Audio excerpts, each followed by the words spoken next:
Buenos días a todos, soy Cloruro de Magnesio y bienvenidos al octavo vídeo de termodinámica. Acordaos que tendréis en la descripción un link de todos los vídeos que ya hemos ido haciendo. Entonces os aconsejo, si no os acordáis, de ver el vídeo anterior, el séptimo, porque en este octavo vamos a ver con más detalle qué es la energía libre de Gibbs. ¿De acuerdo? En el vídeo anterior ya vimos que la fórmula de energía libre de Gibbs era ágatas. Y vimos que si la variación de energía libre de Gibbs era negativa, la reacción era espontánea, y si la energía libre de Gibbs era positiva, la reacción no era espontánea. ¿De acuerdo? Entonces, nosotros en el último vídeo vimos un caso concreto, pero es que hay un montón de casos. Entonces, Gibbs se dice que tiene lo que se llama un factor entálpico, porque está la entalpía, y un factor entrópico, porque está la entropía. Entonces, claro, depende de los signos de entalpía y entropía, esto afectará al resultado de Gibbs. Entonces, vamos a observar cómo, por eso he hecho una tabla con entalpía positiva y negativa, entropía positiva y negativa. Vamos a ver todas estas combinaciones, cómo afectarán a Gibbs. El caso más sencillo es el segundo, ¿vale? ¿Por qué? Entalpía negativa, entropía positiva. Fijaos que a un número negativo le estaríamos restando un negativo. Si a menos 3 le restamos 5, dará negativo, con lo cual esta combinación de aquí, hagamos lo que hagamos, Gibbs será negativa, con lo cual la reacción será espontánea. El caso concreto, entalpía positiva, entropía negativa. Si a un positivo le restamos un negativo, restar un negativo es sumar, con lo cual en esta situación Gibbs siempre será positiva, con lo cual la reacción no será espontánea. ¿De acuerdo? Ahora vienen los otros dos, que son los complicados. Porque si a un número positivo le restamos otro positivo, el resultado puede dar positivo o negativo en función de los valores relativos de estos dos. ¿De acuerdo? Entonces, ¿qué ocurre? Que para que la reacción sea espontánea, Gibbs tiene que ser negativa. Y para que Gibbs sea negativa, es el término entrópico el que tiene que ser más alto que el entálpico. Con lo cual, esto será espontáneo a temperaturas altas. Fijaos que a temperaturas altas tendríamos 3 menos 5, menos 2. En cambio, a temperaturas bajas, 3 menos 1, 2. ¿Vale? Luego, el caso final, aquí, a un negativo restarle un negativo. En este caso, precisamente nos interesa que el factor entálpico sea en grande y el entrópico el pequeño, con lo cual, en este caso, la reacción es espontánea a temperaturas bajas. ¿Vale?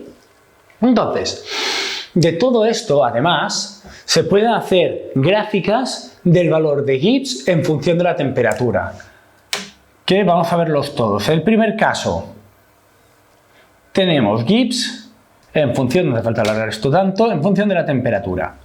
¿Vale? Entonces, nosotros ¿qué tenemos? Aquí a la izquierda del todo, empezamos por el valor a la izquierda del todo.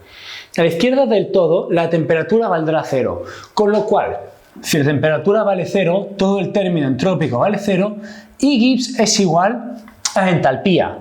Y como en el caso número 1 la entalpía es positiva, Gibbs a 0 Kelvin es positiva. ¿Vale? Empezamos aquí de punto de partida. Ahora, a medida que la temperatura aumente, el valor del factor entrópico aumenta, con lo cual esto hace disminuir el valor de Gibbs en función de la temperatura y hace así. ¿Vale? Entonces, ¿qué tenemos? Fijaos que tenemos que de este punto donde Gibbs es 0, de este punto a la izquierda, Gibbs positiva, la reacción no es espontánea. De este punto a la derecha, la reacción es espontánea. Bien, seguimos. El segundo caso, Gibbs en función de la temperatura. Como la variación de entalpía es negativa, Gibbs a 0 Kelvin será negativo. Y además, con una entropía positiva, el valor sigue disminuyendo. Entonces, fijaos, esta reacción siempre tiene un valor de Gibbs negativo, fijaos por regresión que teóricamente si quisiéramos un valor de Gibbs positivo tendríamos que irnos a temperaturas por debajo de los 0 Kelvin, algo que ya sabéis que es imposible. Con lo cual este tipo de reacciones vemos que siempre son espontáneas. Seguimos. El tercer caso. Gibbs en función de la temperatura. Como entalpía es positiva, Gibbs a 0 Kelvin es positiva. Y como la entropía es negativa, restar un negativo hace que el valor de Gibbs aumente al aumentar la temperatura. Con lo cual observamos que en el tercer caso Gibbs siempre es positiva, con lo cual nunca es espontánea. Y cuarto y último caso, Gibbs en función de la temperatura, tendremos que como la entalpía es negativa, empezamos con un Gibbs negativo a 0 Kelvin y al restar un negativo el valor aumenta.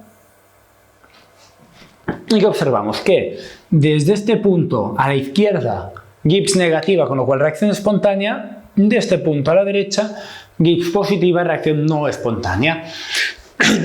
Estos son todos los casos que puede haber de Gibbs, ¿de acuerdo? Entonces, ahora aquí nos ponen un problema ya con números y nos ponen la reacción de descomposición térmica del carbonato de calcio. El carbonato de calcio se descompone en óxido de calcio y dióxido de carbono. Nos dan variación de entalpía y variación de entropía. Primero nos preguntan, ¿la reacción es espontánea? Entonces, nosotros queremos ágatas. Entonces, Gibbs será igual a 178 menos 298 por 0,165. Acordaos de que tenemos que pasar la entropía a kilojoules, ¿de acuerdo? Esto nos da una Gibbs de 128,83 kilojoules partido por mol, que como esto es positivo, la reacción no es espontánea, ¿de acuerdo? La reacción en las circunstancias no es espontánea porque tiene una Gibbs positiva. Entonces, en el apartado B nos dice a qué temperatura entonces será espontánea la reacción.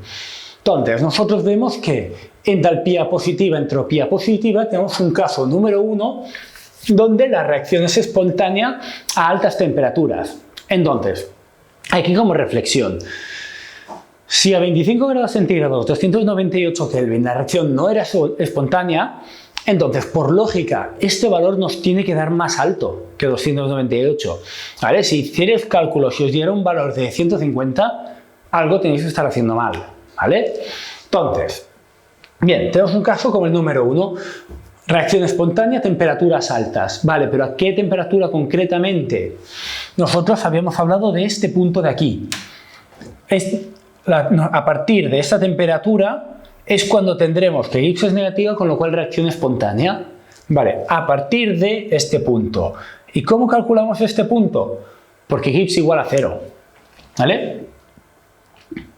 Gibbs igual a 0 es la frontera entre espontáneo y no espontáneo. Entonces, tendremos que 0 es entalpía menos temperatura, variación de entropía. Este pasa allí a sumar. T, variación de entropía, es variación de entalpía. Temperatura es variación de entalpía entre variación de entropía. Esto, 178 entre 0,165. Acordaos, mismas unidades, kilojoules. ¿De acuerdo? Esto da un valor de 1078,78 Kelvin. Entonces, ¿nosotros qué tenemos? Que la temperatura de 1078,78 es la que hace que Gibbs sea igual a 0, con lo cual, técnicamente, habría que poner que la reacción es espontánea a temperaturas superiores a 1078,78 Kelvin. ¿De acuerdo? Entonces, con esto ya está, un repaso más exhaustivo de lo que es la energía de Gibbs y todas las combinaciones que hay. E importante, un ejercicio donde os pidan la temperatura a partir de la cual una reacción es espontánea. De estos ejercicios también hay bastantes. Bien, pues esto es todo. Si os ha gustado, suscribíos y dadle un like. Muchas gracias.